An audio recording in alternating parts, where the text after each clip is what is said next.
this is an update. We released the critical minerals list in 2022, and it's expected to be updated every 2 years to align with the federal government's critical mineral list, but also, as you've echoed, with changing times, with renewable energy at the high spectrum of every jurisdiction. We do have a lot of critical minerals here in Nova Scotia.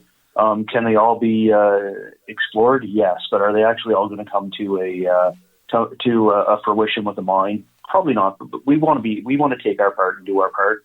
We've been very clear as a government. We are on the pathway to renewable energy, and if renewable energy is calling for these critical minerals, we should be doing our part in Nova Scotia to add to those resources in responsible jurisdictions. We can get these minerals in a lot of cases from countries that don't have responsible labor laws. Some areas that actually have child labor. No environmental standards. We've been very clear that with these minerals, as we do exploration, to see what is in the ground in Nova Scotia and confirm the quantity and quality of the minerals. And to be clear, that's not the government doing that. That's exploration license holders that are going out. In most cases, it's just scanning the ground with no impact to the ground as they do some studies and use historical data. But we've been very clear that if a company wants to come to Nova Scotia, they have to meet our environmental standards. They have to meet our labor laws, and they have to be a good corporate citizen within Nova Scotia. And then we can sit down and start talking about doing business with them. Now, I'm not going to ask you for what is the list of critical minerals. I wouldn't want to put you on the spot like that. I wouldn't be sure that I could even pronounce all the names right. I'm in the same boat, Bill. There's some in there. Some in there that are tongue ties. Certainly are. But I know one, of course, that comes to mind is lithium.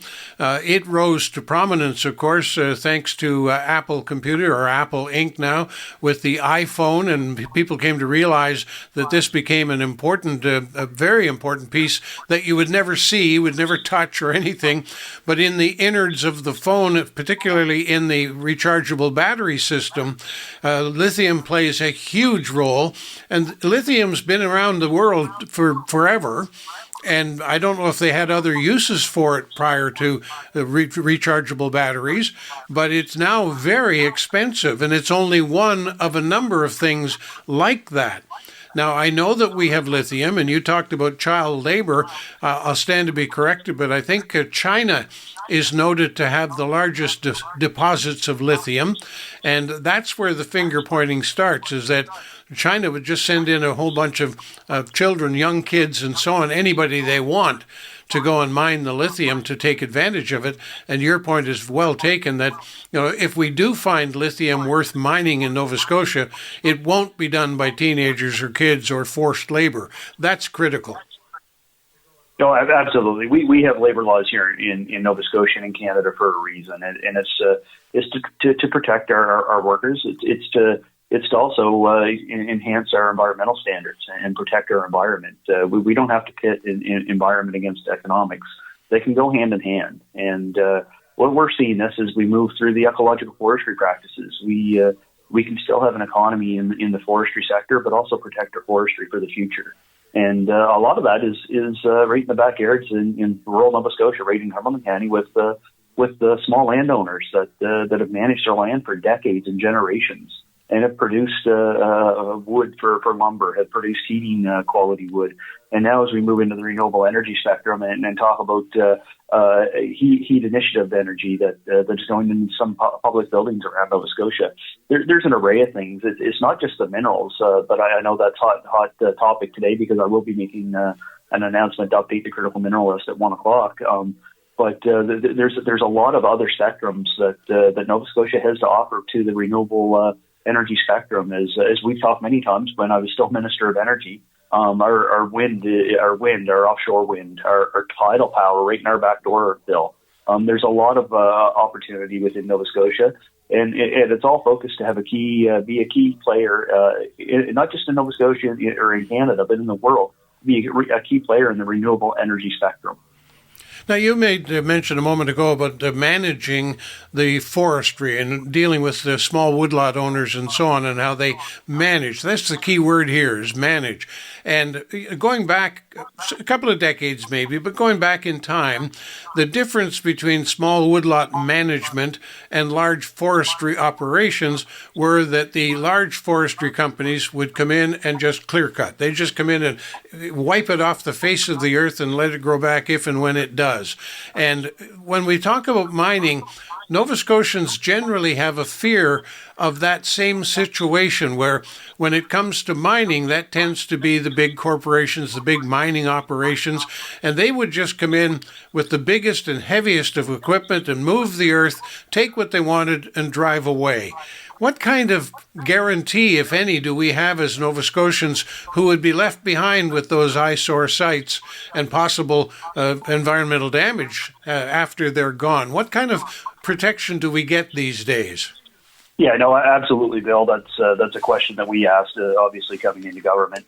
And there's been a plan for a little bit, and it's actually imposed on mining companies now. What you're talking about is the historical history of abandoned mines that companies, not just Nova Scotia, but different places, when they were done, they just picked up and left. And we have historical mine tailings throughout Nova Scotia that now we're responsible for. But as new mining industries come to Nova Scotia, if you recall a few minutes ago, I said they have to be good corporate citizens and be willing to work within our laws and our environmental requirements. And I know, speaking with the Minister of Environment, Minister Hallman, I know you've had him on the show different times.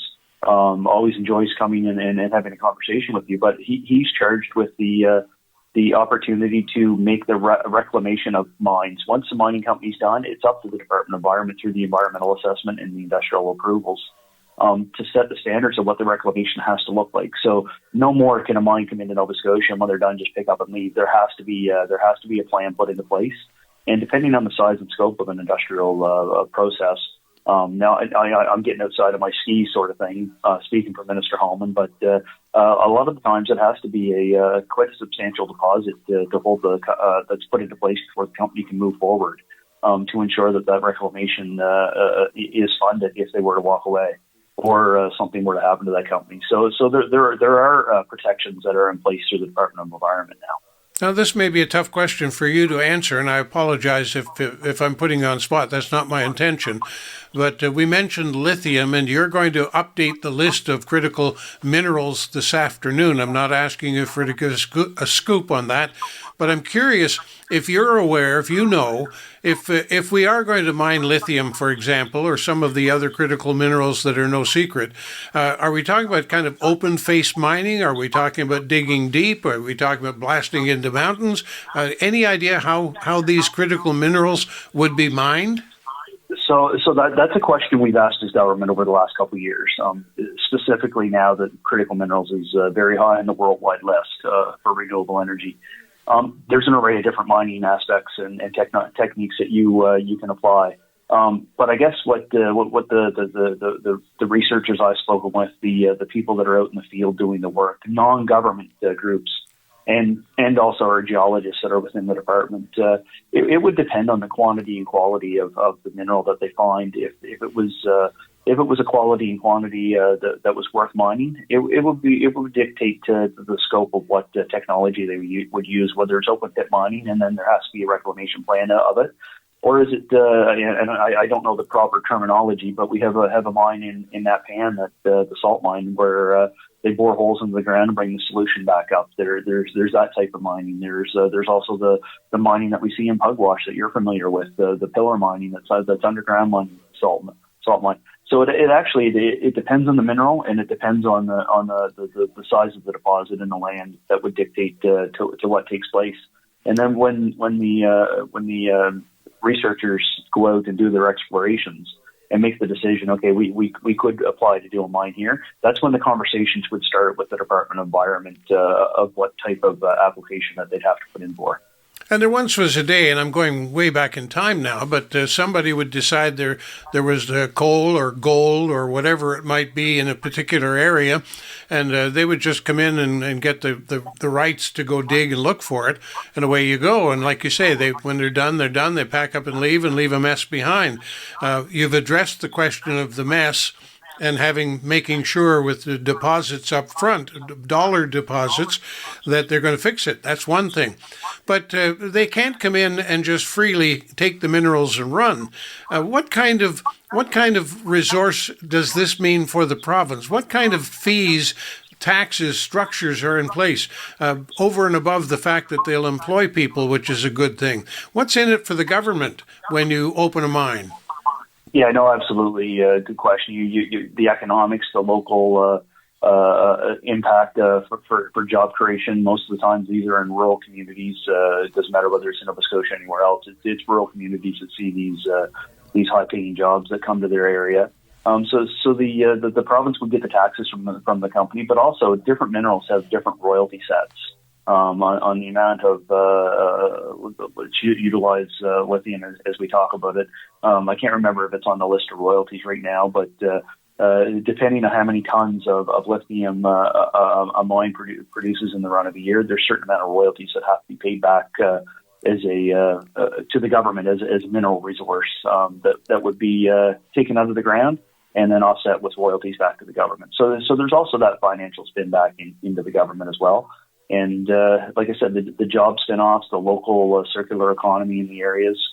We know when there's mines that take place in other jurisdictions, there's also other job opportunities that pop up with maintenance contracts, local suppliers of health and safety equipment, industrial equipment that would pop up in areas. So it's not just the mining jobs that would be created. There's a whole spin-off of support jobs as well that would come in with any industrial setting.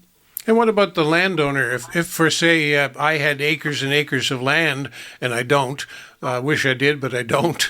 If I had a lot of land and they found such minerals on my own property, do they buy it from me, or do they buy the rights to it? And what happens on Crown land? Yeah, no. So so Crown land's the easier answer. They would have to apply for a Crown land lease, and it would go through the IRM process within government to see if it's a pathway within the Crown lands planning aspect. Now, the question about private lands, it is up to the resource. The person that's going out and doing the exploration may have a mineral resource, a license to do exploration in a set part of Nova Scotia. Now, if that resource, the mineral they believe is on somebody's private property, they have to get permission from that private landowner to go onto their private lands. And if the answer is no, then it's no. If it's, well, okay, let's negotiate this, then that private landowner is perfectly within their rights to negotiate a process to have that resource explored on their private land. So there's protection there for private landowners as well. Not just a process, a price. There could be a price. I know some of the people have said they've let the explorers go onto their land in hopes that maybe someday they do find something, and then there'd have to be a fee each year for something to take place. Others have negotiated a price just to get somebody on the land. But also, most of it's not abrasive to the land. That they can just walk the land, take scans, take pictures, do aerial footage of land. If it were to come to it that a license holder would need to do a core sample or a drill similar to what you would drill a water well, then that's a different process. They need to apply for the permits that are needed for that. But they also have, on private land, if there's an agreement that could take place, there also has to be a reclamation plan put into place for that private land to return it back to its value. Because there may never be mining on that land. The core sample may never come out, but the landowner needs to know that there's a process to put their land back into a form that it was prior to the exploration taking place. So there are some protections out there for the landowners that they feel comfortable, but there's also the right for the landowner just to say no. We're not interested, but we will carry on those conversations with the licensees to make sure that they're aware of that. They're very well educated. They know what they can and cannot do, and we would expect for them to communicate and work with our citizens in Nova Scotia in a respectful manner. It used to be said, and frankly now you've got me wondering if it was ever true, but it used to be said that as a landowner you own the surface of the land. But the minerals, the water, the potential coal, oil, whatever it might be, that's under your surface land, others can get at that with or without your approval. Is that true? So yeah, you own the surface rights to the land. The minerals actually are deposits that are owned by the Crown, and that's nine. I think it's all jurisdictions in Canada how that's perceived. Maybe different wording in the legislation, but just because Crown owns the rights to your minerals, you still have a right to say to that exploration process, no, I don't want you on my land.